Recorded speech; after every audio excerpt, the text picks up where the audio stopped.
Danny watches a lot of television and movies. John does not. Listen in as she tells him about what she's watching, and he tries to make sense of it all. Welcome to Watching My Stories with Danny and John. Hello, everyone. This is Watching My Stories, and I'm Danny. John's not here right now because I am recording this intro because our recording messed up. So I wanted to fill you in on what's being missed. So for some reason, we recorded our whole podcast yesterday. We had a good hour of content. And when I went to go start uploading it today, the first 20 minutes are gone from the recording. I don't know what happened. So basically, we missed the movies that we talked about. And it's not a big deal, but I just thought I would quickly run through the movies that I did watch, just give you the ratings and very quick what I thought about it. And then when we pick up the recording, we're in the middle of me talking about the TV series Luther.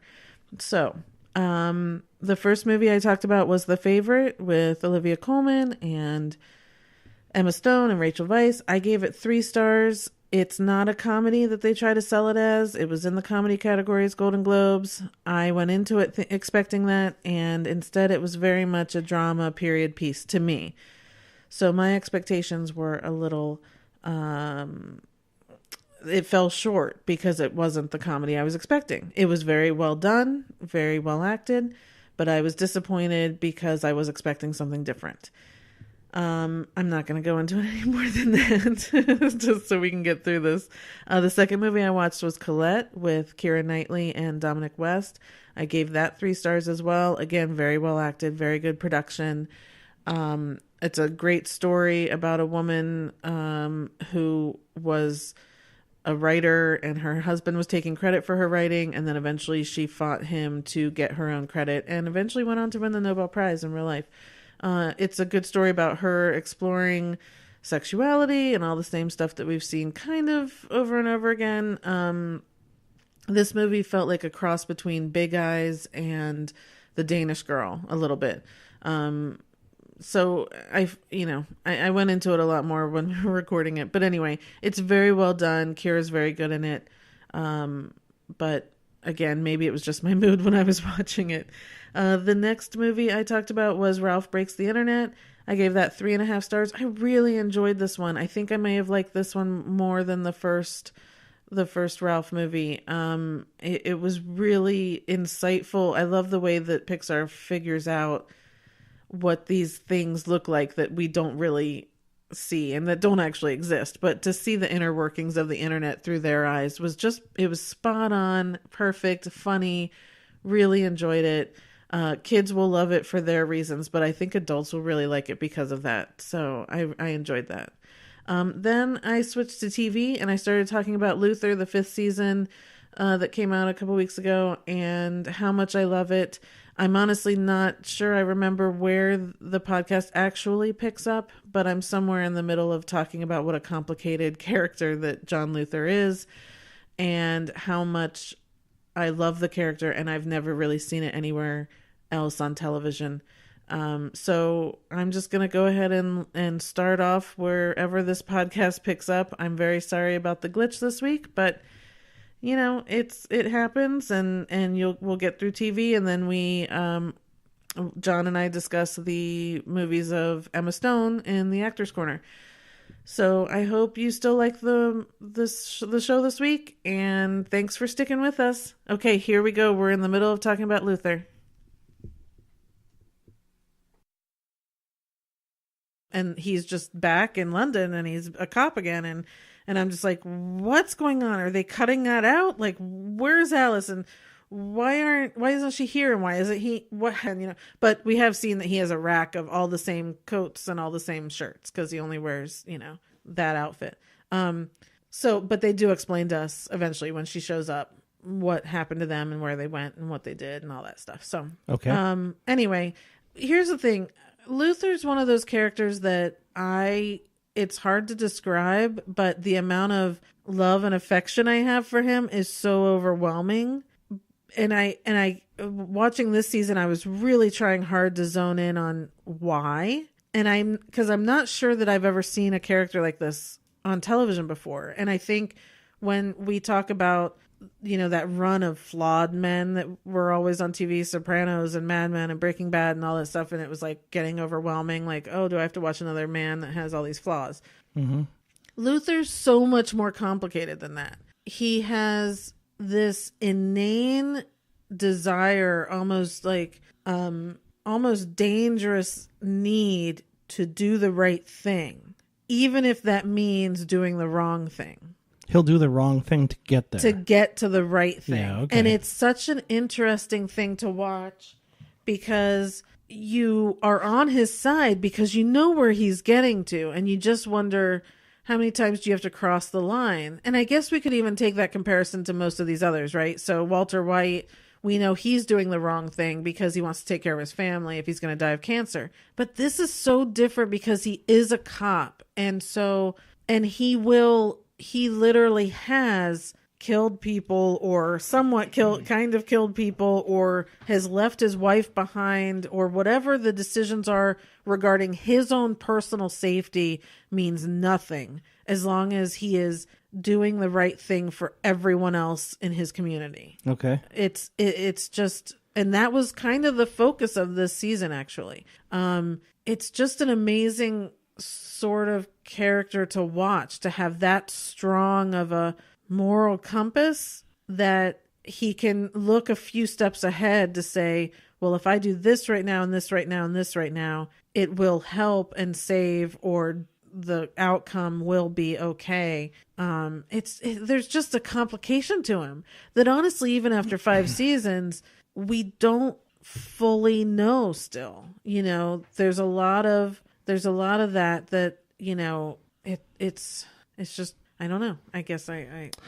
only watched like the first couple episodes of the first season, mm-hmm. and I could tell that character was one of the most complex.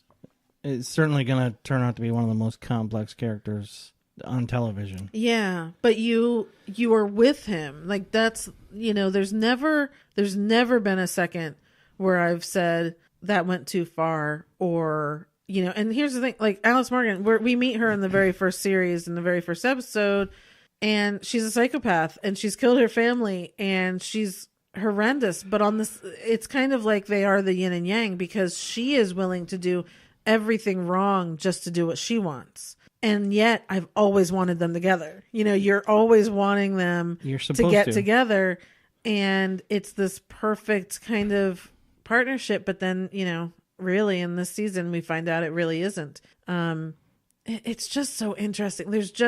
And it's like, and on top of just him and Ruth and Alice, the stories, right, the detective work that he's doing and the killers that he is going after are some of the most insane, crazy, violent, horrendous villains that I've ever seen on any show. And I live for that sort of stuff. And they have consistently every season come up with the most whack job idea. And this season was not a letdown at all. It was so amazing, so scary and creepy and horrifying that it was perfect. It was just fantastic. Mm-hmm. So it's just one of the best shows ever. And if you guys haven't watched it or ever watched it, and if I didn't mention, it's Idris Elba who plays DCI Luther, John Luther. If I haven't mentioned that, sorry. But if you haven't watched it, the first 4 seasons are on Netflix. So you can go back and watch those seasons and get caught up. And this 5th season should be on BBC America. I don't know, sometime in the next year, I would assume. Sure. Yeah.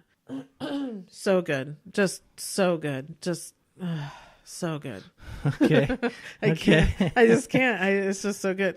Okay. Next show I'm going to move on to is one that we watched together. What? Yeah. Okay. My mind's a blank right now. Second season came back this week. The first episode of I'm Sorry? Yes. Oh my God. Oh my God. Normally I don't talk until the season's over, but again, I need to get people watching the show so we can get a third season because it's the best. Oh my God. So the show's called I'm Sorry. I know we talked about it on here before. Yes. But the second season just started this week. It's on True TV. I know you're like, what's True TV? I don't know. Just search for I'm Sorry. It stars Andrea Savage. She created it, and Tom Everett Scott is her husband, and then and that's it. I mean, it's just the funniest show. The first season's on Netflix. It's only 10 episodes, I think. Go watch it. Yes. It's the funniest thing. You will laugh. And then you need to come back and watch the second season. And the first episode of the second season, the first 15 minutes, all of it is good, but the first 15 minutes, I was laughing my ass off the entire time. Oh my gosh! Through the first two commercials, it's fantastic. It's so just so funny. And it's weird because the premise is something that we see all the time. They're a married couple. They have a little kid who's now in kindergarten. And that's kind of it. But it's her and it's her sense of humor, and she does play a comedy writer on the show, and her husband is a lawyer, and he's Tom Everett Scott, who, if you don't love him, then something's wrong with you. Like, it's it's true. But the interaction between the two of them, they're so good because she's super funny, and he laughs at her because she's funny, but he's the perfect straight man. They complement each other so well. Yeah. They're perfect. They're perfect. They're perfect They should together. be married. They should be. So the point of this is that she's not playing the Carol Brady mom. She's playing what I think most of us think a normal mom would be. Like, she walks around cursing and yelling and making horrible dirty jokes, and then she has to be with her kids sometimes, and so she has to be then the mom, and straddling those worlds, even straddling the world of like dealing with the other parents at school is hysterical. Yeah. But the way she, like, last season, there's an episode where they think her kid's racist, and how they handle that was hysterical. And this episode, her kid found out about pubic hair and periods. Yep.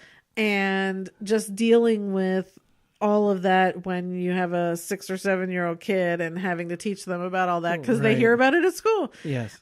Just hysterical. Absolutely hysterical. Yeah, it's one of the best shows on television. And her parents are on here.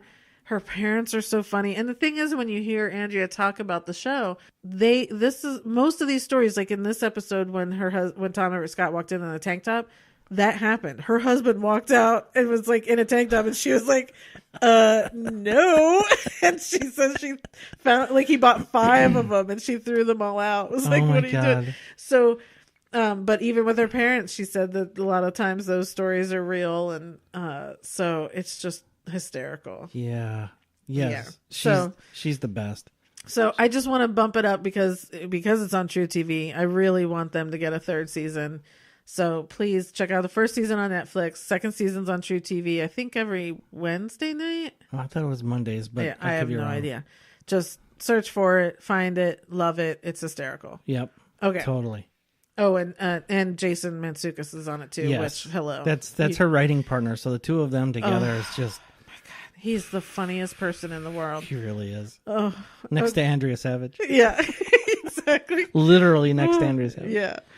Okay, next show I want to talk about, you did watch one of them, is a show on Netflix, which I know everyone's talking about, called Tidying Up with Marie Kondo. Mm-hmm. This is not reality show. I don't know what you call it. It's a reality show. Okay. It's a reality show. So Marie Kondo is a Japanese woman. She's written a bunch of books on tidying up and how to organize your life. And so Netflix gave her a show, and I didn't think it was going to be interesting at all. And it ended up consuming most of last weekend. And both of us have slowly started to clean out some drawers and refold everything. And because she has a special way of folding the clothes, and her theory is when you're, to clean everything out, and you only keep things that spark joy in your life. And it's a completely different sort of mindset on cleaning things out. than just saying, oh, I'm getting rid of that. I'm getting rid of that. Like even when you get rid of something, you're supposed to thank it, which is a little over the top for me, but I get the premise of it. I get what's behind it. Well, it's to help you. It's to teach you to be mindful, right, of your surroundings and your day-to-day living and the things that you use. And to me, that's exactly it. Is if I'm, I toss a lot of stuff out. I don't like keeping stuff, but I also have a ton of stuff, and I need to use all of these lessons on all of our closets and cupboards. But I do, when I toss things out, I don't even think about it. And I think that's exactly it, is that I need to be more mindful of it, to say it was good, it helped me do this, or it did clothe me or whatever, and have a sense of value to it versus, oh, it's just trash, or, oh, I'm just going to donate it. It worked for me for a while, and now just it doesn't spark joy anymore, and so I'm going to get rid of it. That's right. It's definitely, it takes some getting used to, but by the time I was done with the series, these sorts of little things that she talks about made sense to me, and I'm very excited to start really using them. Well, and a lot of her stuff is actually pretty practical, because like last weekend, so many of my t-shirts were dirty. My t-shirt drawer was almost empty, so when I started, I got them out of the dryer, I thought, well, you know what, I'm just going to take the remaining couple in the drawer, right, pull them out and refold them like she did. So I did that, and I put all my freshly washed ones in there, and got done. And I was like, son of a bitch, that's look at all the room that's left, right? And I can see everything. It's neat and organized, and right, yeah. Turns out, yeah, exactly. I mean, that's the thing, is she has a way of storing blankets and sheets and towels and all that sort of stuff. She has guidance for just paperwork. She has guidance for mementos and sentimental items. So she knows you're not going to get rid of everything. Does she have a tip for folding a bed sheet by yourself? Yes. Really? She has she shows you all on her own. I got to see that. Because if she can fold a bed sheet by herself, anybody can. Because she's like 3.5 feet tall and about 65 pounds. Yeah, she's a tiny little thing, and it's so adorable. And she doesn't speak a lot of English, so she has an interpreter with her. But they've done a really good job of the show, and kind of doesn't get distracted. Yeah, it doesn't take away from it at all. Yeah, she just has a smile on your face that you just want to stare into her. She has a smile on your face? No, I said a smile on her face. No, I don't think you did. I think I did. Okay, then I heard it wrong. I thought she had a smile on your face. No, she has a smile on her face that you just want to stare into and be happy with. Yes. Okay. Sorry. Guess I'm not in the mood. Oh no. Oh no. Oh, sorry. Meow, meow, meow. It's official. Okay, so that's Tidy Up with Marie Kondo on Netflix.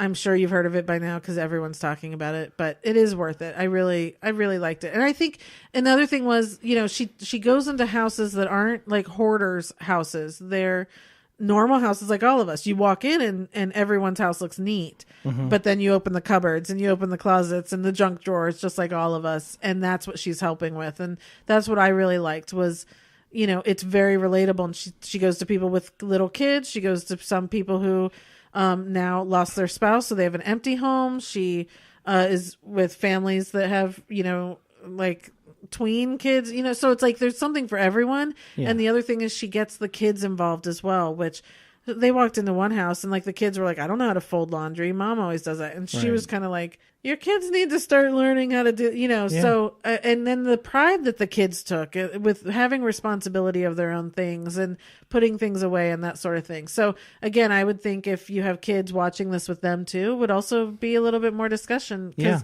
again, kids giving up toys and all of that, where if you use the spark joy analysis, it could be a lot easier for kids to maybe give up some things and stuff. So and if you get to them young enough and they still have their willingness to use their imagination.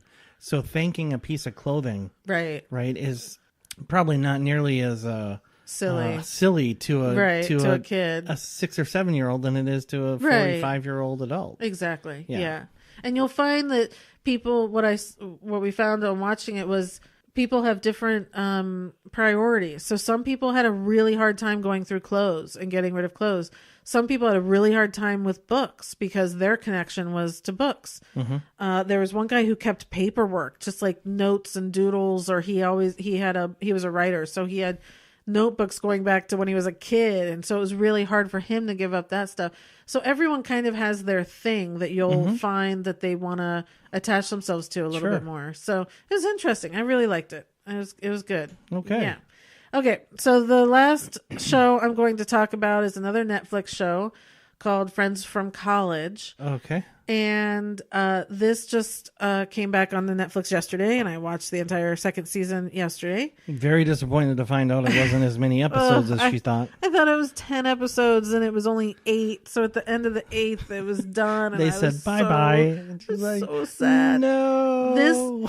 This show, okay, again, it's a smaller show. If you guys aren't watching it, go to Netflix, watch the first season, watch the second season. They're half-hour shows. It is the best show. I am so in love with it. Well, it's small shows, but it's chock full of talent. I mean... Yeah, so Colby Smulders from How I Met Your Mother, Michael Keegan-Key, Nat Faxon, Fred Savage, Billy Eichner. Oh, I don't know the chick's name. She was in How to Lose a Guy in 10 Days. What was her name? Yeah. And she was in that other Monster-in-Law, too. Isn't it Sam Del Vecchio or Sam Del... No. Delmonico? That's her name on the show. Oh. Nice. I'm no help here. I'll be quiet. So anyway, great cast. And here's what this show is in a nutshell. This is the show if you took Friends or How I Met Your Mother or any of those sitcoms where we watched people kind of in their 20s to like early 30s. If you came back to them and now they're 40 and 41, it's the same sort of feel. They've all been friends from college. That's why it's called that. They all went to Harvard together. But now they're 40 and 41. They're established in their careers. They're established in their marriages. But there's, and the issues they have going on are a little bit more dramatic, but they're still friends from college. So they still have a blast and have a lot of fun and a lot of inside jokes and a lot of things, that closeness is still there from watching those sitcoms, but now they've just grown up a little bit. Like that's the feeling I get with this show and maybe it's because they're my age. So I just love it. And I'm so into watching it. So before Friday, because the first season came out, I think more than a year ago. So on Wednesday and Thursday, I watched the first season. And so going into yesterday, I was just like so into it and so involved with these characters. And it's just an amazing, like there's a lot of, I don't want to talk about how dramatic it is, but there's very dramatic. There's people cheating on people with each other within this friend group. People trying to have babies. Some people have kids already. Trying to get married, like Fred Savage and Billy Eichner are looking at getting married and stuff. So there's a lot of just things that happen at this phase of our lives that, in a sitcom isn't as funny. And yet they still will go on a wine country trip on a party bus and get blasted, and it's hysterical. And, there's still so much fun with the group, even though there's all this other stuff going on. So it's a great balance of comedy and drama. And if you're in this age group, I think it works right with you. You know all about it. I would assume all other ages can watch as well, but it just, it really does feel like we picked up. There's 3 guys, 3 girls. There might be 4 girls. 1, 2. No, there's 3 guys, 3 girls. So it's that same formula. So it really does feel like we just kind of... Well, there's 4 guys. We left a sitcom. Well, yeah, Billy Eichner's not a normal... He's not one of the friends from college. Oh, okay. Yeah. He's just, dating Fred Savage. So it really does feel like you kind of turned off a sitcom when they were 30 and then turned it on again at 40. And this is exactly what you would expect here's where you are at this stage of life. And I love it. I just love it. And the second season was so good. And it ended on this kind of point where I just need the third season, like right now. It's just amazing. Yeah. So anyway, both seasons on Netflix. Check it out. It's called Friends from College. So good. If you love those kind of sitcoms, you will love this show. No doubt. No question. Yep. Yeah. Happy Endings is another one. Yeah. Yes. It's that same sort of thing. Yep. Yeah. Okay. So that's it. What? Yeah. So we're going to move on to our Actors Corner with Emma Stone. Unbelievable. Which is a weird one to choose. Because at first I thought she just hasn't had enough. She's not old enough yet to have enough to choose from. And granted, she doesn't have as many as others have had. But that's okay. Yeah. This was actually pretty easy for me to do. Yeah. Yeah. But going back through her body of work, it's kind of nice because it's like, oh yeah, she was in that and did that. And yeah, I like that. And, right. Yeah. Like at the Gold Globes the other night. Oh, I didn't like that. Huh? Aloha. We'll get to it. When she said, I'm sorry? No, I like that. Oh. Okay, so movies you love. I got it down to 2. I'm kind of, both of them. Okay. The first thing I think I saw her in was Easy A. Okay. Or the first thing I really... You obviously didn't see Superbad before? I did see Superbad, but I don't... She was a part of it, but not like the focus. She was the whole point of the movie, but okay. Well, I haven't seen it for a while. And well, not the point. I mean, the reason they were going to that party was to see her and be with her. So, but anyway. Yeah. See, I don't remember that. Yeah. Anyway, so the 2 I was able to narrow down are Easy A. Okay. And Crazy Stupid Love. Yeah. Which has one of my all-time favorite movie scenes ever, and probably will stay that way. Yeah. Yeah. Yeah. So one of mine was Crazy Stupid Love. That's just a genius movie. And I know some people hate it. And I don't understand that. It's perfection. The way the story is told between Steve Carell and Leslie Mann. And then the way we see Ryan Gosling and Emma Stone. And then it all comes together at the end. And it's crazy. But yeah, the scene he's talking about, everyone, is at the end when Steve Carell is trying to surprise her. Did I say Leslie Mann? You said Leslie Mann. Julianne Moore. Yeah, that's okay. And he's surprising her with like the putt-putt thing in the backyard. And then Emma Stone and Ryan Gosling show up. And he's shocked that his daughter's dating him and all that. And then the neighbor shows up and tackles. And they all start fighting. And all the men are fighting and going crazy. And it's hysterical when you see it. It's just perfectly edited, timed together. Yep. And the way they're all saying things, like, you know. Yeah. It's perfection. And Kevin Bacon comes in right at the end with the ultimate bad timing. Right. And, it's just really good. Yeah. Okay, so... it's funny. So I had Crazy Stupid Love, and then I had Zombieland as my other that I love. Yeah. Zombieland is just... And they're doing the sequel right now, and I'm so excited. I saw that. I didn't even know they were doing a sequel until I looked her up today, and it's in production. Yeah, so. I'm super excited about it. It's one of Woody Harrelson's best, and love it. I just knowing that Bill Murray is dead now, it's just, I don't know. He was in it for 3 minutes, but yeah, but it was a big 3 minutes. It's Bill Murray, and they killed him in his own house. But it was funny. Well, it was. Do you have funny. any regrets? And he says Garfield. It was funny. It was funny. It was classic Bill Murray. Yeah. Okay, movies you like. The Help. Yeah. And La La Land. And it was hard for me to not put La La Land in the love category. Yeah. And here's why I didn't. So I've always, since we've been doing this Actors Corner or however we've been doing it, I've always looked at it. Well, it's not just sometimes an actor, it's things. Yeah. I've always looked at it from that person's perspective. Like, did I love La La Land because of Emma Thompson? Emma Stone. That she could do it. She can sing. She could, but that would have been weird. Did I like it because of Emma Stone? Okay. Right? So if we were doing Ryan Gosling, La La Land would have been in the love category because most of the things I loved about it were because of him. Interesting. She was great in it, and I love her.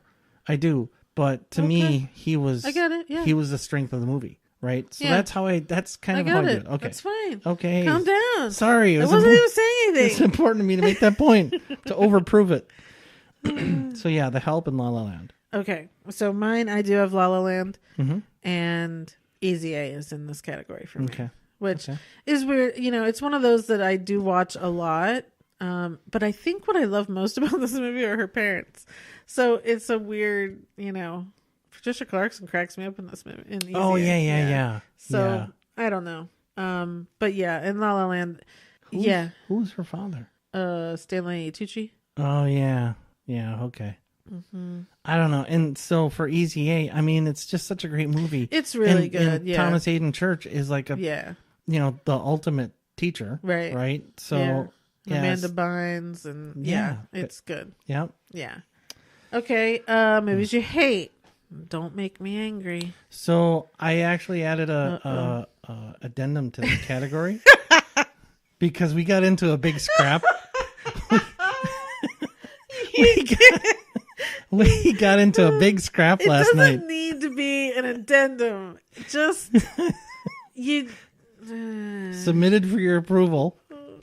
Because I haven't seen it, I can't say I hate it. That's right. You can't say you hate it if you haven't seen it. So you just say, I never want movie to or see TV it. series I just don't want to see. Okay. So first off, you don't have any that you've seen of hers that you hate. No. Or didn't like. No. Okay. So, that's fine. So now say ones that you never want to see. I just don't want to see. Okay. Aloha. Okay. Now, if it's on sometime and I happen to land on it and I watch it. I started it. I maybe got 30 or 40 minutes into it. And it just wasn't good on its own. So the whole thing, the premise and the way it was sold, and it just nothing about it makes me want to see it. So. That's fine. And that's fine. Okay. That was it? Yeah, that's all I got. Oh, okay. I just said that everything I've seen of hers. I had quite a few under this category for her. What? But I only picked two. First one, Gangster Squad. Oh, see, you're focusing on the wrong things in that movie. I'm not focusing on the wrong thing. It wasn't a good movie. It wasn't a great movie, but so it was okay. But Ryan Gosling made it okay. No, he didn't. He did for me. No, there are bad movies of his. Lots of them, actually. And the Spider-Mans, the Amazing Spider-Man. Yeah, I didn't see the Amazing Spider-Man 2. I wanted to like these better because I really couldn't stand Tobey Maguire in the first series. Tobey Maguire. So, Player X. So I've watched Molly's Game Molly. At least once a day this week. So now I really can't stand them. So I really wanted to like this because of Andrew Garfield and Emma Stone. I thought it was going to be, good. They basically just remade them. It was bad. So all of those Spider-Mans can just go away. And now the new ones with Tom Holland, the first one, Homecoming, was great. And now we're getting it together. But none of those did I like. And it wasn't her fault. They're just not movies, not good movies. That's all. Okay. Yeah. Okay. Movie you secretly love. Zombieland. Whoa. Here's the problem that I don't believe you. Why? Because every time I put Zombieland on, because Zombieland is in my top category. Yeah. So when it's on, I put it on. You never want to watch it. Okay. And now you want me to believe that you secretly love it? No, I don't secretly love any of her movies. Okay, so this category needs an addendum too then. It needs to be secretly love or will surprisingly watch. I don't know. Oh, it's just something. It doesn't make any of the other categories, but if you don't have anything, you just simply say, nope, got nothing. And that's okay. If I secretly loved it, I'd put it in one of the... If I loved it, I'd put it in one of the categories up top. No, because mine actually works really well this week for good. Secretly Love. Tell me how I failed. Magic in the Moonlight. What? It's a Woody Allen movie, so I shouldn't like it, and I don't want to like it, but I secretly love it because it's a good movie, and I really enjoyed it. Wait a minute. I don't want to like Zombieland because I'm not a huge what's his face fan or Woody Harrelson? Yeah. I'm not a huge Woody Harrelson fan. I'm not a big Jesse Eisenberg fan. You don't have to be. I understand that, but that's goes back to what I was saying earlier about how I grade these things. I grade these things on the people. I get that. I don't know that you do. But all I'm saying is you want to sit there and tell me you secretly love it, yet tomorrow I'll put it on and you'll be like, I got to be in the mood. Got to be in the mood. I have been in the mood since the first time I saw it. I'll bet you haven't seen it all the way through. I have. How's it end? Just you because... remember Bill Murray, but you don't remember anything else. No, wait a minute. I have a crappy memory. So just because I don't remember how it ends doesn't mean I haven't seen it. Okay, we'll move on. Anyway, mine was Magic in the Moonlight, Woody Allen. Okay. But it's her and Colin Firth. It was fun. Liked it. Don't want to like it. So secretly loved it. Okay. Yeah. I get that. I know. I don't want to get into the Woody Allen thing, but... No, and we won't. Okay. Birdman. What? Excuse you?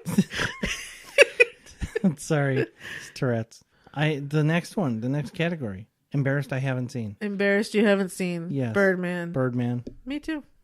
Really? Yeah. I don't really even have a desire to see it. I don't either. So, And it won everything, and she was one, it looks too... I don't know. I've just never been in the mood, and I have tried. You said as soon as you just said it was yours too, I was like, oh shit, does that mean we have to watch it? No. Okay. I like all the people involved. It did clean up. I have no real desire to watch it. I'm just embarrassed I haven't seen it. Yeah. And add to your watch list? The Favorite. Really? Well, yeah. Even after everything I just said about it? Yeah. Because now I know what to expect going in. Oh, well, I'm not going to watch it again with you. Hey, I've got like 3,000 things on my watch list. Yeah, and we can never remember them when we go to sit and watch a stupid movie. Well, can't think of anything. In this case, it doesn't matter because this is so far down the list. I'll never get to it. And I've come to terms with it. I'm okay. Well, I'm glad you're not over anxious that you're never going to see The Favorite. I just want to go through the honorable mentions. We did talk about Superbad. The House Bunny with Anna Faris. Oh, yeah. She was really funny in that. She was good. Everyone was funny in that. That was a cute movie. I know. I do like the movie. Yeah. Ghost of Girlfriend's Past. Oh my God. She's hysterical in that. Yeah. Love it. The Help, which you did talk about. And that is a good movie. I really do. Only made your honorable mention? Yeah. Huh. Yeah, I do. I like it. There wasn't enough room. And then The Croods, which now they're making a sequel to that too. Yeah, I saw that. Yeah, the first one was good. You never saw the first one. I never saw the first one. Maybe that's, Ryan Reynolds and yeah. That's the one I'm embarrassed I haven't seen. And I'm going to add that to my watch list. Okay. The end. Gosh, we should have done this first thing this morning. We just don't seem to have any energy right now. Yeah, sorry. We had a big lunch. Watching the pub sleep. It's just not happening today. It's gray outside. It is. We had rain here in Los Angeles, everyone. Yeah. Rain. Heavy rain. Didn't know what to do. Like rain heavy enough to knock out our DirecTV signal overnight. Real rain? Real rain. Pleasantville. Yeah. Had to suffer through Tobey Maguire in that one. Where's my dinner? Good movie. It's a good movie. It's a great movie. Okay, that's it. Yeah. We're done for today. Hi. All right, I go to bed now. Yeah, have fun. Okay, see you later. So everyone have a great week. We will be back next week. I am getting to the theater finally next week to see Glass. Very excited. So tune in next week to hear me talk about that. Okay. Whatever, dude. You've never seen Unbreakable? Split? No, I saw Unbreakable. You never saw Split. You don't know anything. I don't know anything. Whatever. Okay. I'm not going to say anything because I don't want to. Just leave it for next week. I want to make sure you're untainted. Yes, I will be. Okay. Have a great week, everyone. Check out our website, watchingmystories.com, and connect with us everywhere on there. Thanks, everybody. We'll try harder everyone. next time. Until then, I'll be watching my stories. Okay, bye.